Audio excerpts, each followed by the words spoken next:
How to become a tech speaker. Welcome to a new episode of the Get Shit Done in IT podcast. My name is Seidl, and today the question is how to become a tech speaker. So I do a lot of speaking since I think 10 years.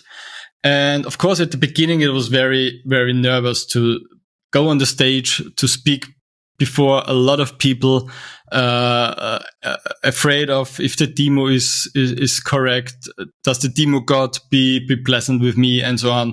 So I want to share some not insights, some recommendations. If you think, or if you if you want to start as a tech speaker, what I would do, or how I would start today. So first of all is, are you willing to do speaking in front of people? So it is absolutely okay, in my opinion, if you don't want to do speaking, if you don't want to do presentations, then don't do it. So we are talking about people who maybe think about it, they want to try it, they want to see how it works out. So for those people, this podcast is made for. So the first step I would recommend is to do a remote session. So not an on-site, not before real people. So I would do for a small conference or small session, and of course do it remote. So there is an advantage for newbies, but I see that at a disadvantage, but let's start with the advantages.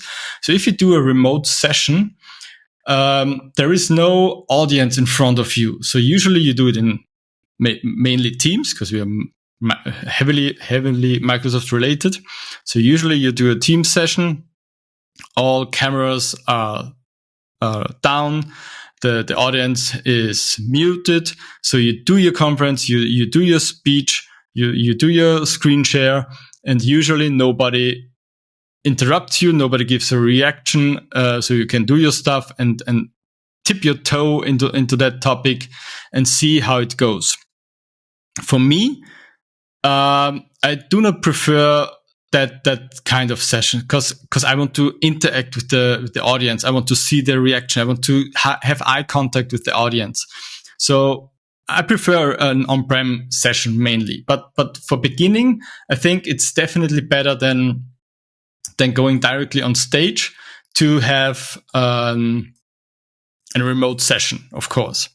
So you can try this and see how it goes. And if you prefer that, if you like it to do a presentation, then of course you can go ahead and find maybe a small community. In Austria or Europe, we have, it's called cafes. So they're usually, 10 people around, but not sitting on desk and on the stage, but just sitting on the conference table or just in an office space. And everyone sits on the table and do a session. So you don't have to stand before the audience. So you can sit on your table, look in your notebook. So I think it's the next step from the remote session to an on-site, but on a smaller audience. So typically there are 2 or 3 sessions. So you can train how everything goes with an audience in front of you. So, and the next thing is, or the next step, the last step is to do it on stage. So you will get a session, or you try to get a session which is on site, which is on stage, which is mainly a 1-day conference or more. So then there are multiple rooms, the audience in it, and you on the stage in front of everyone, maybe recorded, maybe with a microphone. So that's the top. Yeah. So that's the 3 steps I would prefer, or I would recommend to start with if you want to get a tech speaker. And of course, see how it goes. If you like it, go to the next step, and so on. So the next, maybe the 4th step is do it in a foreign language. So I remember I did a lot of sessions in German, of course, my mother language. And then I had my first English session on Experts Live Europe 2019. and I was nervous as hell. Yeah. So, it was in English. It was about a topic I loved. So everything was fine, but I had to speak in English. I was planned to do it. So it was on purpose, but I was still nervous on the first try. But everything was good. And now doing also podcast in English, and it's definitely not perfect, but let's see. So don't give it a try and don't be afraid. Just do it. And of course, the next thing is so step by step, bigger conferences. And of course, what is very important is get some feedback. But please be aware who is giving that feedback. Okay. Of course, ask the audience. Most of the conferences have a rating for the sessions, so they can rate the sessions and comment the session. Or you can ask the audience, how was the session? Some people give feedback. They're happy to give feedback, but be aware if the feedback is from the right person. So, for example, I did sessions or tech sessions are normally categorized in how complicated the topic is. So there's a level 100, 200, 300, 400. 100 is, okay, I can turn on a computer, and 400 is very, very deep and specific topic. Okay. So a knowledge is needed for the audience to follow. So, and I did a 400 session about Graph API and PowerShell, I think half a year ago, the first time. So it was a really deep session. And the feedback was good, but I couldn't follow because I haven't used PowerShell and Graph API before. So, and that feedback isn't very useful because the session declaration and the session description was very clear that it was a 400 session, very deep, very specific. And if you then get a feedback of, oh, never had done that, it was a request that we do a more, a better introduction of the topic.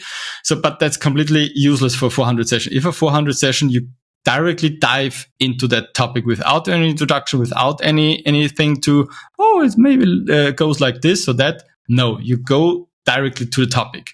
And the feedback, it was too tough, is not a good one.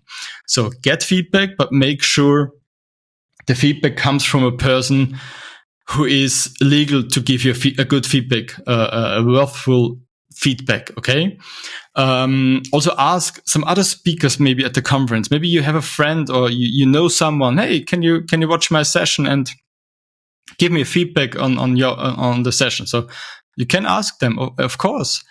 The next one is go to other sessions at that conferences and see other speakers, how they do their session, their speech.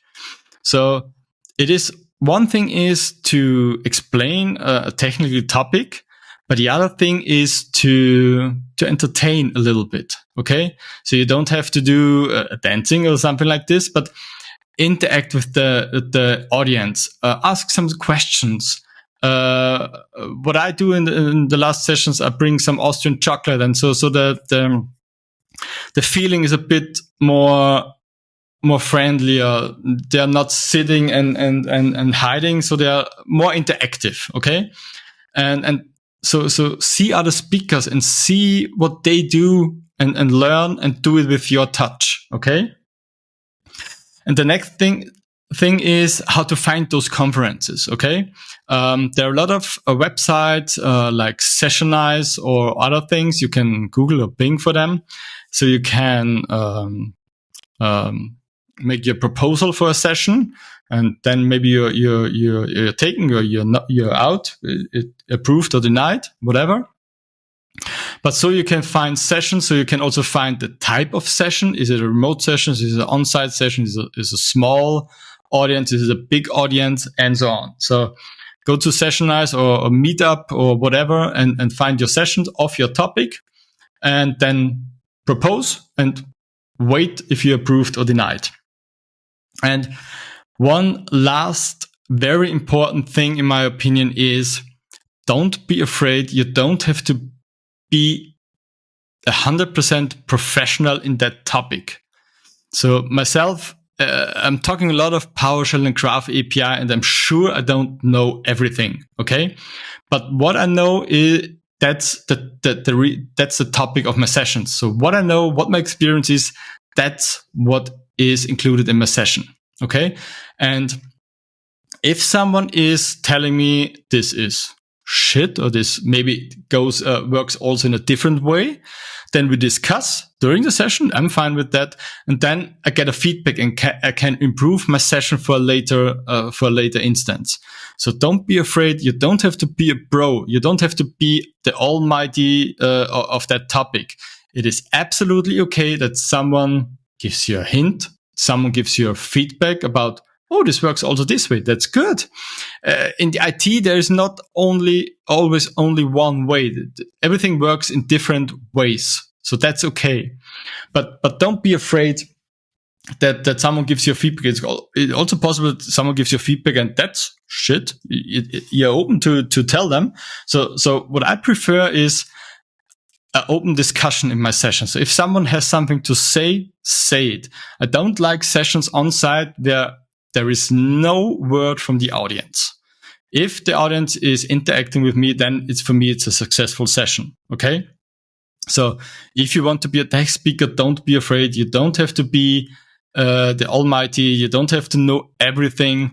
Just make sure you are prepared for your session. You know what you're talking about. But if you get feedback that this works that way, this works this way, don't be afraid. That is okay. And use it to improve your session. Okay. So how to become a tech speaker? Start small with remote sessions, go to smaller on-site conferences, and then go to the big shows. Get some feedback, but valuable feedback, and from people who are in charge or who are know how to give feedback and the correct feedback. Listen to other speakers and learn from them. Find some conferences on Sessionize, Meetup, whatever. And don't be afraid. You don't have to know everything. You don't have to be the pro, the almighty. That's okay. Okay. So it's absolutely fine that you get feedback. For myself, I do not have the expectation that I know everything. I'm just telling my experience, what I figured out, what I see, what I do. And that's completely okay if someone is doing it in a different way. Then we chat, we know it, we hear each other, and then maybe I can improve my session. So thanks for listening. I wish you a good week. If you have any questions for this podcast, I would be happy to get your questions. So send me a text message on LinkedIn or send me a voice message on LinkedIn with your question. And maybe your question will be answered shortly in the next or one of the next episodes of this podcast. So thanks again for listening. Have a good week. Stay productive. Bye bye.